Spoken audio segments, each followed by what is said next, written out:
I had to actually buy a snow shovel because when I left this morning, unfortunately, I was not able to hardly get out.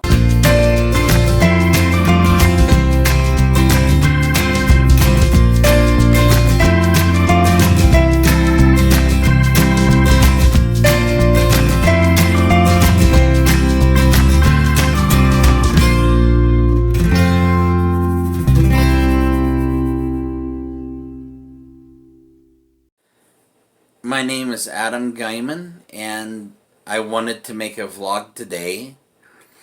I wanted to show a little, I guess, a glimpse of what it's like. I had to take my laptop computer that I edit all my videos on, and I had to take it to the Microsoft store at the City Creek in Salt Lake City, Utah.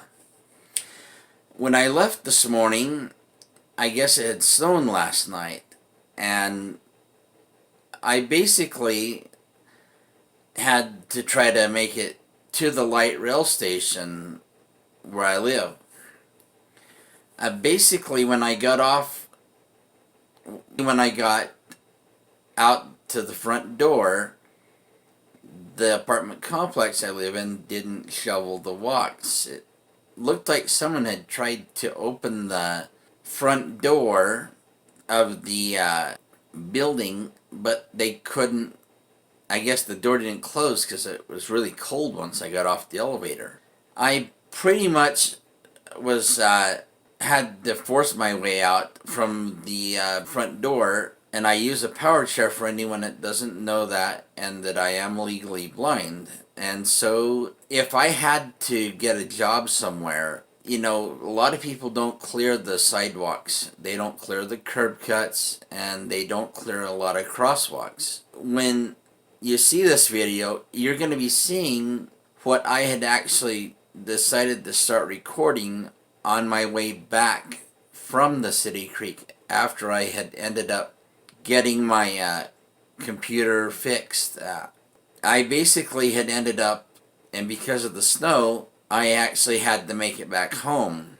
Not many people understand or know that in Salt Lake City, Utah, the laws are basically where if it snows, people don't have to have their sidewalks or curb cuts or any of that cleared until at least 24 hours after it stops snowing. Basically, what you're going to see here is while I was coming back and I got off of the light rail station was still not very clear of snow. You will see that snow is only just maybe a couple of inches in some spots, and maybe 3 inches in some, and an inch or so in a few others. It's not even, but as I was actually crossing, I actually had a hard time because my tires didn't want to grip. Plus, there's a lot of hard spots underneath soft snow because the sidewalk and the ends to get onto the sidewalk were not clear. I had to use the street, and that was actually rough as well because my chair continued to slip and slide, and normally it doesn't always do that, but sometimes it does do that. As well as you're going to see areas of the sidewalk was clear, but there was no way for me to get up onto the sidewalk.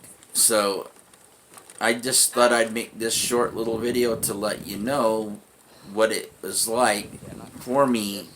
And this is just a little glimpse of what I have to, and what a lot of other people in wheelchairs usually have to face if you're someone who's not in a chair. And if you are, then I'm sure that you would understand.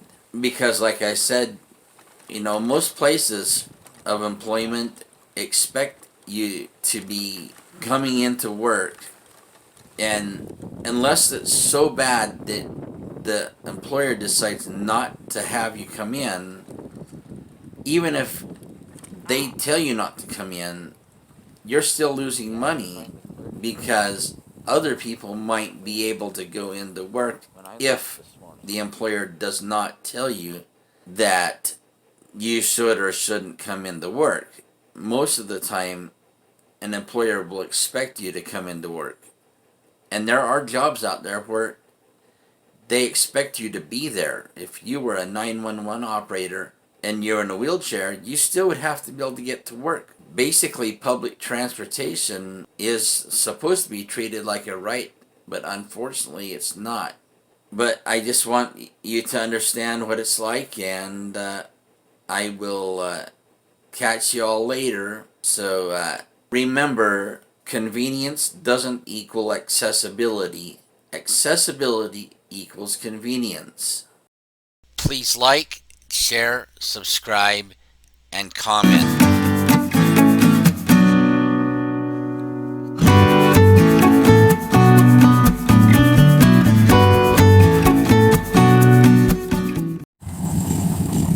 Hey, Mayor Mendenhall of Salt Lake City, Utah, you sure have not made sure that there's good accessibility since you've taken the office of mayor. 200 West, just south of 900 South, is not clear. The street itself is not clear. This is not wheelchair accessible on the sidewalk. This is not clear either to get to the light rail station.